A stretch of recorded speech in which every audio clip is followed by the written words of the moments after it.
Boa noite, seja bem-vindo ao Jornal. Confira agora as notas informativas que marcam a atualidade. O Presidente da República, Daniel Francisco Chapo, recebeu garantias de apoio estratégico do economista norte-americano Jeffrey Sachs para acelerar a transformação econômica de Moçambique. O encontro Chapo-Jeffrey serviu para consolidar uma visão de crescimento a longo prazo, com o consagrado economista norte-americano a projetar que Moçambique poderá atingir o estatuto de economia desenvolvida no horizonte de 25 anos. We had an excellent meeting with His Excellency. I'm so thrilled with his leadership and with Mozambique's prospects. There is a lot of investment coming to Mozambique, and this gives the opportunity for a very rapid advance of the economy. So I pledged whatever support I can give, whatever technical assistance to work with the President's team on a strategy for moving forward very, very rapidly. O Presidente da República, Daniel Chapo, e o Banco Árabe para o Desenvolvimento Econômico em África, liderado por Abdullah Al-Musaibi, acordaram em Addis Abeba o financiamento de vários projetos com destaque para iniciativas de resiliência climática em resposta aos choques ambientais extremos que Moçambique tem enfrentado. A promessa foi feita na sexta-feira, à margem da 39ª Conferência Ordinária de Chefes de Estado e do Governo da União Africana. O Presidente da República, Daniel Chapo, estabeleceu este sábado as bases para uma nova etapa de cooperação financeira com o Banco Árabe para o Desenvolvimento Econômico em África, BADEA, centrada na resiliência climática e no reforço dos serviços sociais básicos. O encontro decorreu durante uma audiência concedida pelo chefe de Estado ao presidente do BADEA, Abdullah Al-Musaibi, na capital etíope, Addis Abeba, onde as partes alinharam estratégias para viabilizar novos investimentos destinados a melhorar as condições de vida das populações moçambicanas. No final da reunião, Al-Musaibi descreveu a interação com o estadista moçambicano como um passo decisivo para a fluidez das relações bilaterais. Frankly saying, there is no issues, there is some challenges, and we talk to His Excellency the President, we give him a brief, we will move along. We talk to him about our contribution in the disaster that happened to Mozambique. We will finance a lot of a project concerning this issue. We adhere to His Excellency the President instruction, guidance, and we will work upon that. Dos pontos de maior convergência foi a resposta aos impactos dos desastres naturais que têm afetado o país. Al-Musaibi assegurou que o banco está pronto para mobilizar recursos específicos para a reconstrução. Our technical teams will meet soon to do a lot of things for the benefits of the people of Mozambique. His Excellency the President, he was clear we need to do a lot of things for the people, and we will help him for that. We discussed the old loans and how we will finalize it and finish it, and goes to a new loans.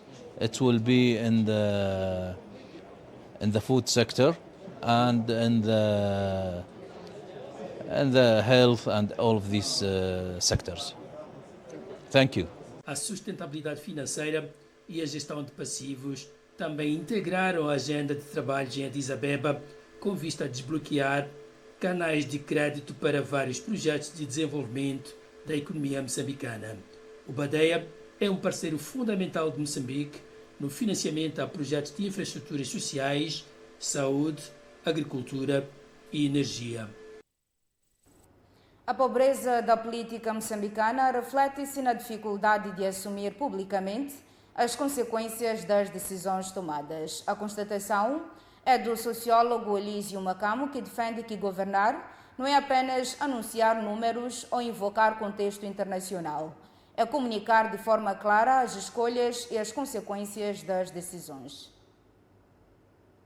A Mosal, um dos principais ativos econômicos e industriais de Moçambique, prepara-se para fechar as portas em menos de um mês. Apesar de o prazo de encerramento já estar definido, o governo mantém o silêncio como resposta, uma postura que, segundo o sociólogo Elísio Macamo, reflete a pobreza da política moçambicana em assumir publicamente as consequências das decisões tomadas. Mesmo que discordássemos, compreenderíamos a racionalidade. O que empobrece a nossa política não é necessariamente a decisão, é a ausência dessa exposição, é a recusa de mostrar a agonia do governar. Quando a política abdica da sua dimensão trágica, ela transforma-se em discurso administrativo ou em slogan. Então nós ficamos entre duas reações superficiais. Uns aplaudem a firmeza soberana, outros denunciam irresponsabilidade. Mas quase ninguém discute o conflito real entre bens legítimos. E aqui surgem várias perguntas que não são acusatórias, são estruturais. O Ministério do Trabalho vai reunir-se com os trabalhadores despedidos para discutir uma possível reconversão profissional, formação, alternativas concretas, ou limitar-se-á à gestão burocrática das indemnizações? O Ministério da Economia vai chamar as empresas que viviam da subcontratação para explorar novas cadeias de valor, ou deixará que o mercado absorva silenciosamente o choque? O Ministério da Planificação e Desenvolvimento vai integrar esta experiência como lição no desenho do projeto de independência econômica? Ou a decisão vai ficar isolada, sem tradução estratégica explícita? Para Macamo, governar não é apenas anunciar números ou invocar um contexto internacional. Trata-se de comunicar de forma clara as escolhas feitas e as consequências que delas derivam. Num sistema institucional maduro, a vulnerabilidade é condição de qualidade. A possibilidade de crítica, de escrutínio e até de demissão não enfraquece o Estado. Eu acho que ele fortalece o Estado, porque obriga os governantes a explicarem as suas escolhas e assumirem o peso das perdas que impõem aos outros. Então a pobreza da nossa política não está apenas nos resultados. Ela está na dificuldade de assumir publicamente a tragédia das decisões. Governar não é apenas anunciar números ou invocar o contexto internacional. Governar é dizer ao país: esta foi a escolha, estes são os custos, esta é a esperança que justifica o sacrifício. Sem essa explicação, nós ficamos com silêncio ou com slogan. E um país não amadurece com slogans. Amadurece quando consegue compreender a dor das suas escolhas e quando consegue avaliar a sua racionalidade. O encerramento da Mosal está marcado para o dia 15 de março próximo e tem como principal motivo a falta de consenso com a Eskom sobre o fornecimento de energia a preços competitivos essenciais para a viabilidade das operações desta indústria, que foi o primeiro megaprojeto em Moçambique. O jornalista Salomão Moiana afirma que o governo foi incapaz de garantir energia elétrica a Mosal devido à crise energética que o país enfrenta. Segundo o comentador da MBC TV, Moçambique não tem energia suficiente, situação que igualmente afeta a Eskom devido à alta industrialização da África do Sul, o que já obrigou várias empresas a fechar. Em Moçambique, Moiana acrescenta que a seca tornou evidente a fragilidade da hidroelétrica de Caurabaça, situação que inviabiliza a via de uma solução interna para as necessidades da fábrica de fundição de alumínio. O governo não conseguiu, o governo foi incapaz de parar,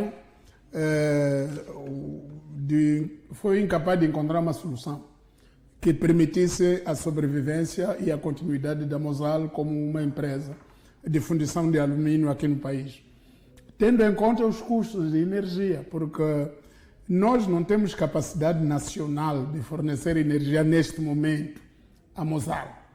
E a Mosal nunca trabalhou inteiramente com a nossa energia. O contrato de energia da Mosal é com a Eskom, da África do Sul. Então, queria ver a Mosal se Moçambique tem alguma possibilidade, porque a Eskom também já tem pouca energia por causa da industrialização da própria África do Sul. Há empresas do tamanho da Mosal na África do Sul que já fecharam por falta de energia. Então, a Mosal tinha a expectativa de que Moçambique encontrasse uma saída, mas a HCB não tem capacidade devido aos fenômenos da seca, que transtornaram a sua capacidade de produção de energia nos últimos tempos, e também porque a HCB vai parar algumas turbinas para a reabilitação.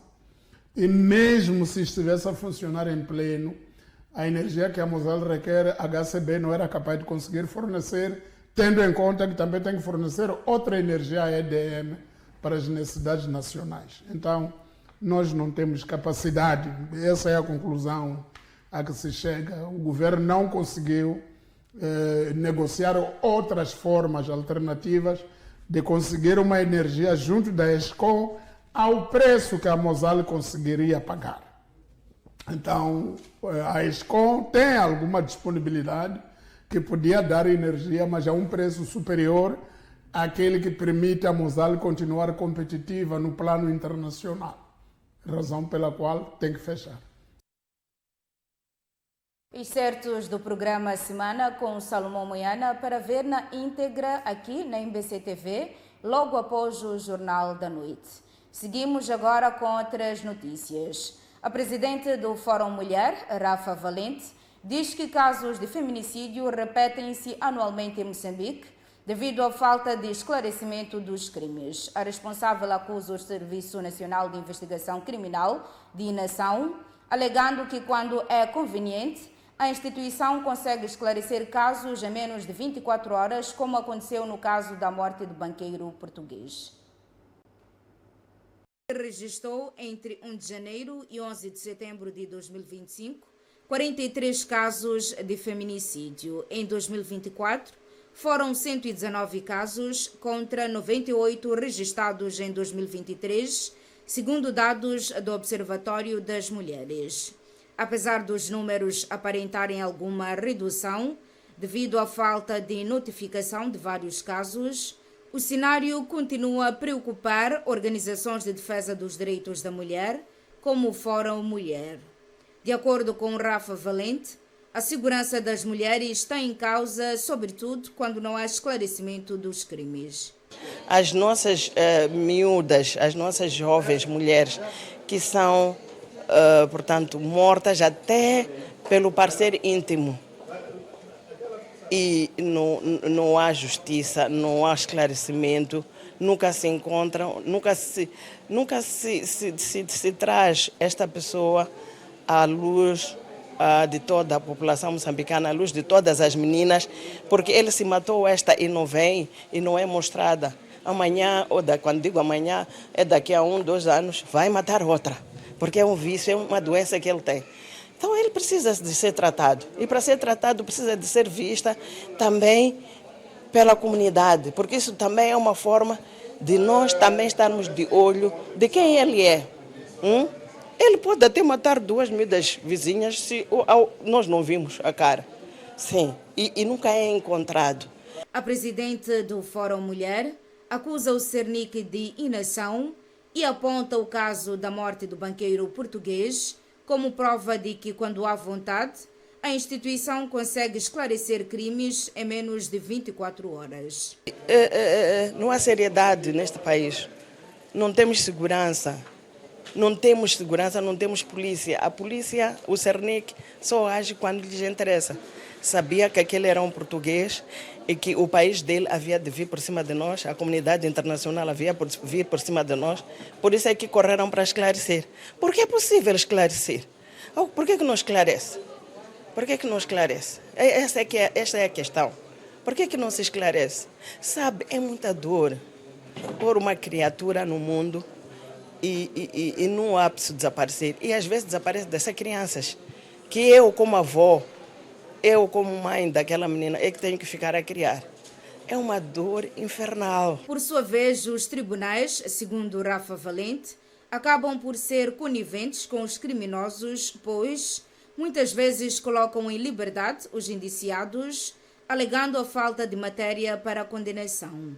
Por isso, apela a uma ação conjunta com o Cernic para pôr fim ao feminicídio em Moçambique. A ação do Cernic é investigar, não é? É investigar o que é que aconteceu, tal e qual como fizeram com este português. É investigar, trazer a matéria para o tribunal. O tribunal julgar de acordo com a matéria. é que estas duas instituições parecem rivais, mas se entende quando é para encobrir crimes. Porque o tribunal também, às vezes, que solta, diz que não há matéria. Então, aqui, se o Cernic já sabe que é este que matou e não elabora relatório, para este relatório ser base da prisão deste indivíduo e o tribunal poder trabalhar. Então, significa que aqui há uma conexão. Quando entende, há uma conexão, mas quando não entende, são rivais. Então, nós temos que voltar ao país a uma seriedade.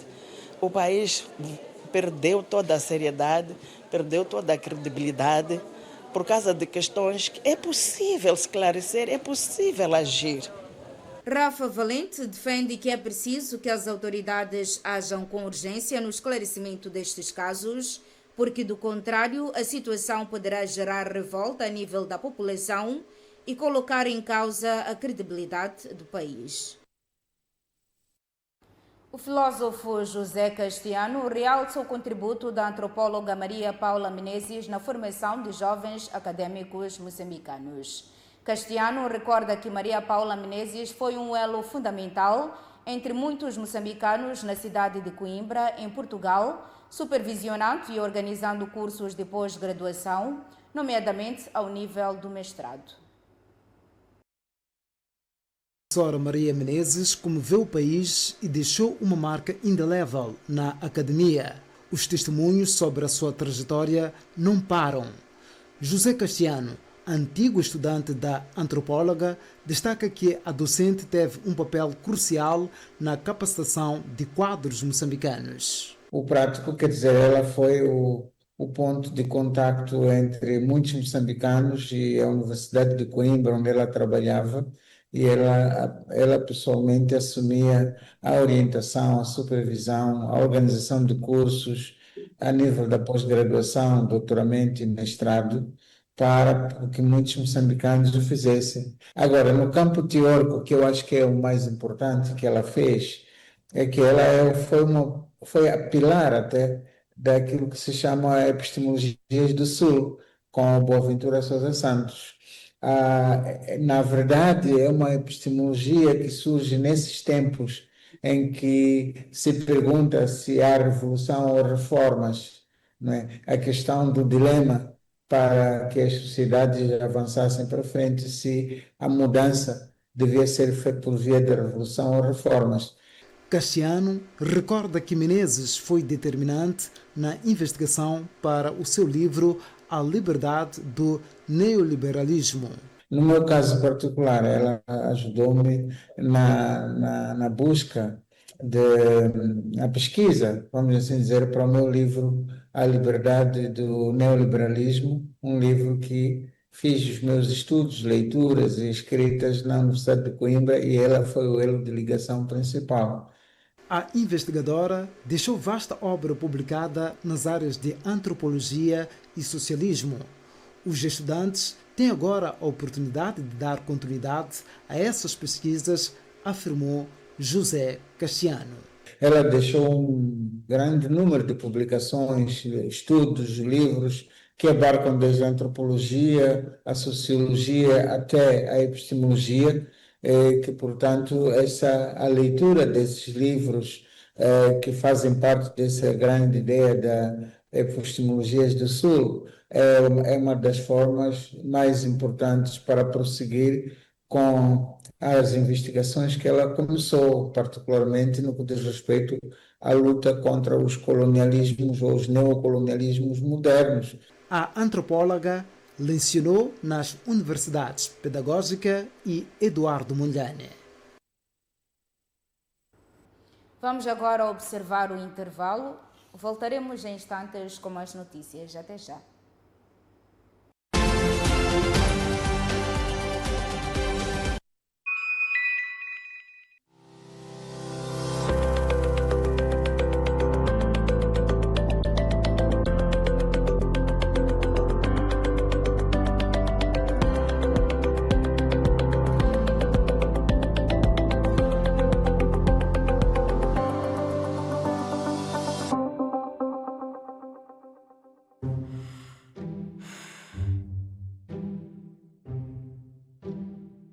Ser artista profissional exige dedicação e esforço, mas o importante é estarmos sempre juntos. Força, filha! Tu consegues! Força, baby! Tu consegues! Com o serviço Triple Play da TV Cabo, podes ligar-te a quem mais importa. Força, filho! Tu consegues! Por internet, com uma velocidade mega rápida. Com os melhores canais de televisão na tua TV, smartphone, tablet ou computador, a qualquer hora. E com chamadas de voz ilimitadas na rede TV Cabo. Tu consegues. TV Cabo. Sempre ligados. A eletricidade de Moçambique está cada vez mais perto de si. Agora, a EDM está no WhatsApp. Num só canal, receba informações úteis e atualizadas, avisos de cortes programados, alertas importantes, comunicados oficiais e dicas práticas para poupar energia. Fique também a par de campanhas, concursos e tudo o que precisa saber em tempo real. É simples, rápido e gratuito. Aponte a câmera para o código QR, junte seu canal da EDM no WhatsApp e esteja sempre ligado à energia que move Moçambique. EDM, iluminando a transformação de Moçambique. Um elemento essencial para a vida. A água é criada pela natureza. Mas nós garantimos um rigoroso processo de filtragem para mais alta qualidade para você e sua família com tecnologia de ponta. Para lhe oferecer uma experiência única de hidratação. Sinta a diferença na pureza e no sabor. Pura, leva-me contigo. Disponível nos melhores estabelecimentos comerciais. Fonte Pura.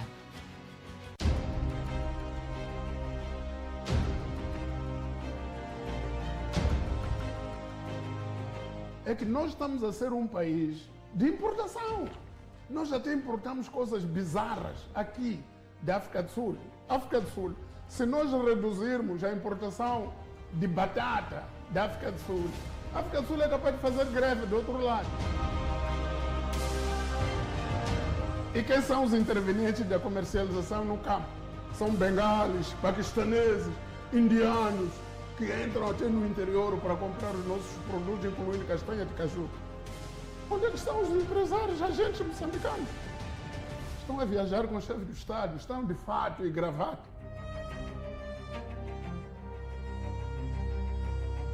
Nunca tivemos mais do que 6 empresas de catering. Agora, de onde é que vem essas 32 empresas? É que, de repente, a LM está a pagar. Está a pagar 32 empresas. E é curioso que está a pagar 32 empresas na altura em que a LM só dá chips. Muita gente diz, o Muxanga vai sair, vai fundar partido. Não é preciso sair. Quem vai sair é o SUF. O SUF é que não tem vida na Renam, vai sair. O Muxanga não precisa de sair, não precisa de andar a criar partido para que ele é da Renam, a Renam acabou. Nós não temos capacidade, essa é a conclusão a que se chega. O governo não conseguiu negociar outras formas alternativas de conseguir uma energia junto da ESCOM ao preço que a Mosal conseguiria pagar. A democracia não é aquilo que o SUF está a fazer. Fui eleito em Congresso, então vou morrer no Congresso. Não.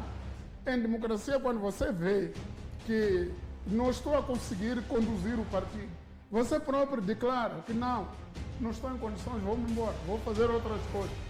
É de continuar militante na base.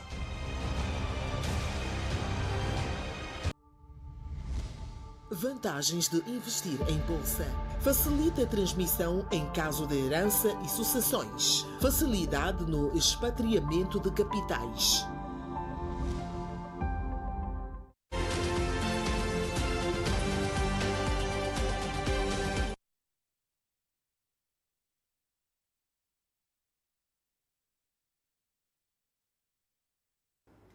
De volta ao Jornal da Noite, continuamos com as notícias. O Instituto Nacional de Gestão de Desastres garante estar a assegurar o controle do fluxo de donativos que estão a ser canalizados por indivíduos, empresas e organizações, tanto nacionais quanto internacionais, para apoiar aproximadamente 750 mil pessoas afetadas pelas cheias e inundações, especialmente nas províncias de Maputo e Gaza. De acordo com Rita Almeida, diretora de Cooperação Internacional do INGD, o plano de transporte de donativos foi preparado com antecedência e tem sido eficaz na distribuição de víveres de emergência às pessoas necessitadas.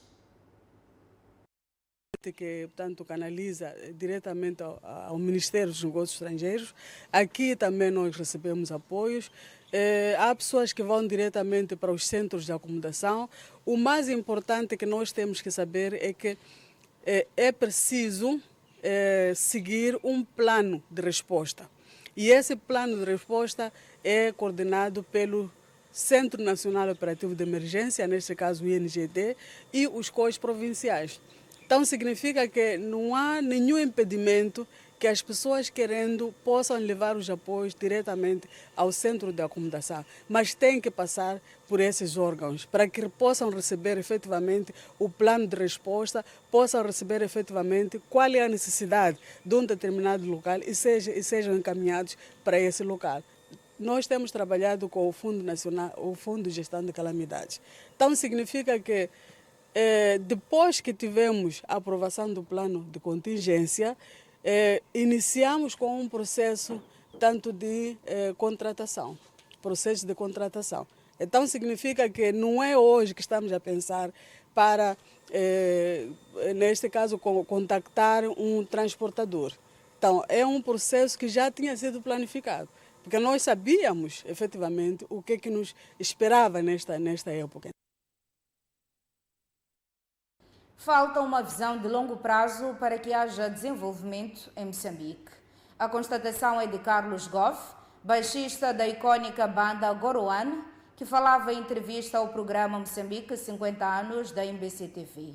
O músico usou como exemplo o setor da indústria musical em que está inserido, defendendo que o país precisa de estruturas sólidas e de maior valorização dos seus símbolos culturais para inspirar as novas gerações.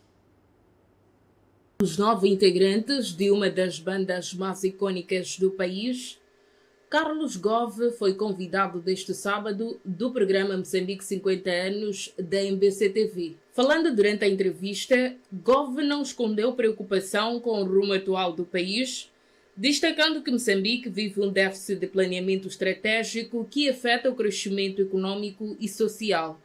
Agora, esta coisa de pensar aqui onde eu estou, isso não é pensar, isso é pensamento de pobreza. Porque temos que pensar o que será daqui a 50 anos. Acha que falta essa visão de longo prazo? Se existe, não está a ser implementado. Se existe, não está a ser implementado. É preciso pensar assim. Porque tu podes explicar um país, Moçambique, que em algum momento tem sítio que até temos estrelas de cinema, vem para aqui, muita gente, celebridade, não consegue movimentar esse dinheiro. Então, alguma coisa que não está assim certo. Agora, também a indústria sul-africana, já lá para os 1920, já era forte, estava a existir. Mas os mais fracos ou não preparados, líderes na área, logicamente podem dizer que até já comparar com a África do Sul, sabes que a África do Sul é uma potência, mas é preciso começar por um lado. E depois, é preciso começar agora, para que em 2050, 2040 e tal, a gente sinta isso. Segundo o artista, um dos exemplos mais gritantes é por si vivenciado na indústria cultural, onde a música, por exemplo, está desprotegida em matéria de direitos autorais. Porque com uma indústria forte a funcionar, agora temos canções gravadas em Moçambique dos anos 50, 60, 70, que estão a voltar a ficar hits aqui no nosso. Mas não trazem de nada especial, porque não existiu uma indústria, não há direitos muito fortes de autores sobre essas canções nessa altura. As famílias não ganham nada, não sei. Agora, também não estamos a dizer que as coisas têm que melhorar para nós beneficiarmos disso agora. Não, porque queremos só para nós, isso é egoísmo. Nós temos que pensar pelo desenvolvimento para o país. Para inverter este cenário de estagnação, O baixista sugere uma solução assente na identidade nacional e na criação de um simbolismo forte em torno dos grandes mestres da arte moçambicana. Referências não temos como devia ser, porque se tu estás a imaginar, não estou a falar por mim, é um exemplo que posso dar. Tens uma banda com 42 anos, qual é o símbolo que essa banda tem? A ideia de que é uma banda forte, todos os anos viaja para todo fora. É a banda com mais internacionalizações existem. Mas qual é o símbolo que pode chamar ao mais novo? Por exemplo, se tiver uma faculdade de música chamada Goruan, por exemplo, já começamos a pensar, ok, então os mais novos também começam a pensar, já tem referência sobre isso. É o tipo de referência que eu digo. Estou a falar do Goruan, estou a falar do Azimbo, estou a falar de Upur, estou a falar dos Jacas, estou a falar de...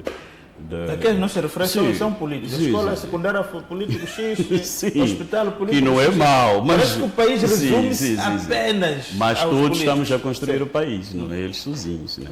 Carlos Gove disse ainda que o encerramento das grandes indústrias no país gerou impactos negativos que se refletem até hoje na vida dos moçambicanos.